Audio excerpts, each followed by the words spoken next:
Hello guys, आज की इस वीडियो में हम लोग बात करने वाले हैं माइक्रो कंट्रोलर और माइक्रो प्रोसेसर के डिफरेंस के बारे में कि क्या होता है इन दोनों में डिफरेंस और कैसे हम लोग काम में लेते हैं माइक्रो प्रोसेसर और माइक्रो कंट्रोलर को। तो बने रहिए इस वीडियो में और आज मैं आपसे इसी के बारे में बात करने वाला हूं। वीडियो शुरू करने से पहले अगर आपने मेरे चैनल को सब्सक्राइब नहीं किया तो सब्सक्राइब कर लें और बेल आइकन को दबा दें। सबसे पहले अगर मैं बात करूँ माइक्रो प्रोसेसर की, तो माइक्रो प्रोसेसर को हम लोग हार्ट ऑफ कंप्यूटर बोलते हैं। ठीक है, हार्ट ऑफ कंप्यूटर।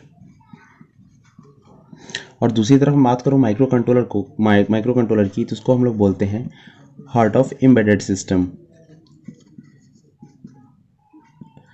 अब ये जो है हार्ट ऑफ कंप्यूटर और हार्ट ऑफ एम्बेडेड सिस्टम जो है, एम्बेडेड सिस्टम, इस सिस्टम का मतलब क्या होता है? एम्बेडेड सिस्टम का मतलब होता है कि इसमें जो है हमारी माइक्रो कंट्रोलर में जो रोम है, रैम है, इनपुट आउटपुट है, टाइमर्स है, वो सारी की सारी एक और एक सिलिकॉन सिंगल चिप पे एम्बेडेड होती है, मतलब उसी पे बनी हुई होती है सारी की सारी। जबकि दूसरी तरफ मैं बात करूं माइक्रो कंट्रोलर की, माइक्रो प्रोसेसर की, तो माइक्रो प्रोसेसर में क्या होता है कि एक माइक्रो प्रोसेसर पे सब कुछ नहीं होता हमारा, उस पर रोम्स नहीं होते, रैम नहीं होते, टाइमर्स नहीं होते, इनपुट आउटपुट नहीं होता। वो क्या करता है, हमारा सिर्फ और सिर्फ सीपीयू मतलब सेंट्रल प्रोसेसिंग यूनिट के लिए काम में लेते हैं। मतलब हम लोग उसको काम में लेते हैं प्रोसेसिंग के लिए। और दूसरी तरफ माइक्रो कंट्रोलर है, इसको भी हम लोग काम में लेते हैं प्रोसेसिंग के लिए ही। लेकिन इन दोनों में सबसे बड़ा डिफरेंस जो है वो यही है कि माइक्रो कंट्रोलर जो है वो एम्बेडेड सिस्टम होता है। Single on single one chip पे सारी की सारी RAMs, ROMs, input output pins, timers सब कुछ होता है। तो मैं दिखा देता हूँ आपको। ये है मेरे पास एक माइक्रो कंट्रोलर। अब देखो, ये सिंगल चिप है और सारी की सारी चीज़ें जो हैं, रोम्स जो है, रैम है, इनपुट आउटपुट है, टाइमर है, वो सब सिंगल ऑन सिंगल इसी चिप पे सारी की सारी चीज़ लगी हुई है। इसलिए हम लोग माइक्रो कंट्रोलर को एम्बेडेड सिस्टम बोलते हैं। ठीक है, और जो हमारा माइक्रो प्रोसेसर है उसको हम लोग यूज़ में लेते हैं कंप्यूटर्स में,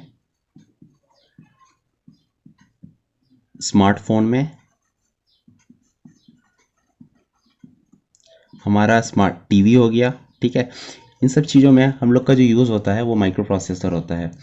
और दूसरी तरफ हम बात कर लूँ माइक्रो कंट्रोलर की, तो इसको हम लोग यूज़ में लेते हैं MP3 प्लेयर्स,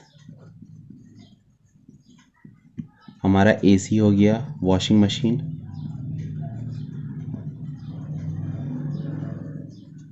होम ऑटोमेशन,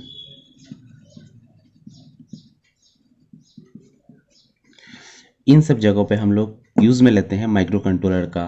अब ऐसा क्यों होता है? ऐसा इसलिए होता है कि हमारा जो कंप्यूटर हुआ, स्मार्टफोन हुआ और टीवी हुआ, इसको बहुत सारे प्रोसेस करने होते हैं। ठीक है, तो बहुत सारे प्रोसेस करने के लिए हमें एक्स्ट्रा स्टोरेज चाहिए होता है। ठीक है, जब जो कि एक्स्ट्रा स्टोरेज हमारा माइक्रो प्रोसेसर में नहीं, माइक्रो कंट्रोलर में नहीं होता। वो इसलिए नहीं होता है कि एक सिंगल चिप पे हम ज़्यादा स्टोर नहीं ला सकते। ठीक है, ज़्यादा स्टोर नहीं ला सकते, बहुत कम स्टोरेज होता है इसमें। तो इसलिए जो माइक्रो कंट्रोलर होता है उसको हम लोग छोटे काम में यूज़ लेते हैं। छोटे काम का मतलब है कि प्रोसेसिंग जहाँ पे कम हो। जैसे कि यहाँ पे मैंने एग्जांपल दिया, MP3 प्लेयर में क्या होता है, सिर्फ हम लोग को क्या करना होता है, म्यूज़िक सुनना होता है। सिर्फ म्यूज़िक सुनना, चेंज करना, वॉल्यूम अप करना, डाउन करना, ये सब छोटा टास्क माइक्रो कंट्रोलर बहुत ईजिली हैंडल कर सकता है। और AC का क्या होता है, AC में हमारा क्या होता है, टेम्परेचर को इनपुट लेते हैं हम लोग टेम्परेचर से कि हाँ कितना टेम्परेचर है, और हम लोग का जो AC है वो हमें कितना आउटपुट अंदर घर में कितना टेम्परेचर देगा। ये एक छोटा सा काम है, बहुत ही छोटा सा काम है जो माइक्रो कंट्रोलर कर लेता है। वॉशिंग मशीन में भी यही होता है, सिंपली टाइमर सेट करते हैं हम लोग और उसको कितनी देर मोटर को घुमाना है वो डिसाइड कर लेता है। होम ऑटोमेशन में क्या है, हम लोग को बस अपने घर की लाइट्स जो है वो कंट्रोल, फैन, कुछ भी हो घर का, वो सारी चीज़ कंट्रोल करनी होती है। ये सब छोटे टास्क हैं, ये बहुत ईजिली माइक्रो कंट्रोलर कर लेता है, माइक्रो कंट्रोलर। दूसरी तरफ मैं बात करूँ माइक्रो प्रोसेसर की, तो यहाँ पे हम लोग मल्टीटास्किंग करते हैं, बहुत सारे काम एक साथ करते हैं। वीडियोस देखते हैं, गेम्स खेलते हैं, हाई ग्राफिक गेम, तो वो हमारा माइक्रो कंट्रोलर नहीं कर सकता, वो हमारा करता है माइक्रो प्रोसेसर। ठीक है, तो इसलिए हम लोग जहाँ पे बहुत सारे टास्क करने हो, हमको मल्टीटास्किंग करनी हो, गेम्स खेलना हो, वीडियोस बनाने हो, वहाँ पे हम लोग यूज़ में लेते हैं माइक्रो प्रोसेसर को। ठीक है, आपको समझ में आ गया? और जो हमारा और डिफरेंसेस होता है वो ये होता है कि अब जो है हमारा माइक्रो प्रोसेसर जो है उसको हम लोग, मैंने बताया, इसमें इंटरफेस करवाते हैं हम लोग रोम को, रैम को।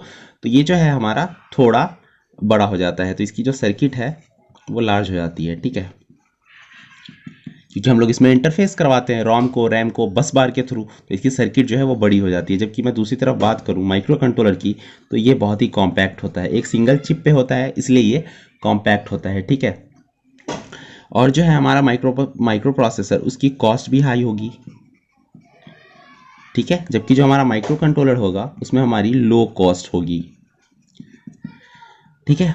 और मैं अगर डिफरेंस की बात कर लूँ तो जिसका और डिफरेंस है वो है इसकी स्पीड को लेकर, ठीक है, स्पीड को लेकर।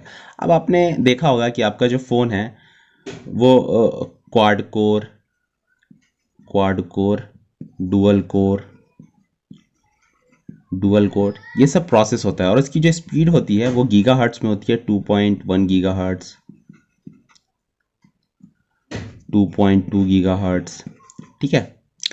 ये क्लॉक स्पीड होती है, ठीक है, कि कितने सारे काम को, कितने सारे टास्क को एक बार में 1 सेकेंड में कर सकता है, ठीक है, कितने कितने सेकेंड्स में कर सकता है कितने सारे काम को।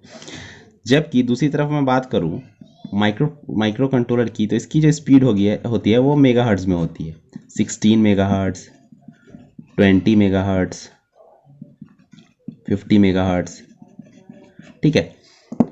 तो स्पीड के मामले में भी हमारा जो माइक्रो प्रोसेसर है वो बहुत आगे निकल जाता है माइक्रो कंट्रोलर से, ठीक है। और जो हमारा 6 डिफरेंस होता है वो होता है इसमें जो हमारी पावर सेविंग फीचर नहीं होती है,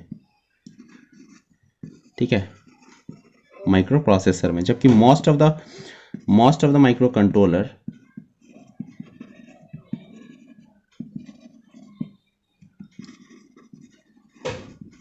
हैव पावर सेविंग फीचर,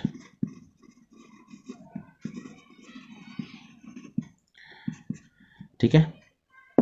तो आई होप कि आपको बहुत अच्छे से समझ में आ गया होगा माइक्रो कंट्रोलर और माइक्रो प्रोसेसर के डिफरेंस के बारे में। तो अगर वीडियो अच्छा लगा तो लाइक करो, शेयर करो और सब्सक्राइब करो। बाकी मिलते हैं नेक्स्ट वीडियो में, जब तक के लिए बाय।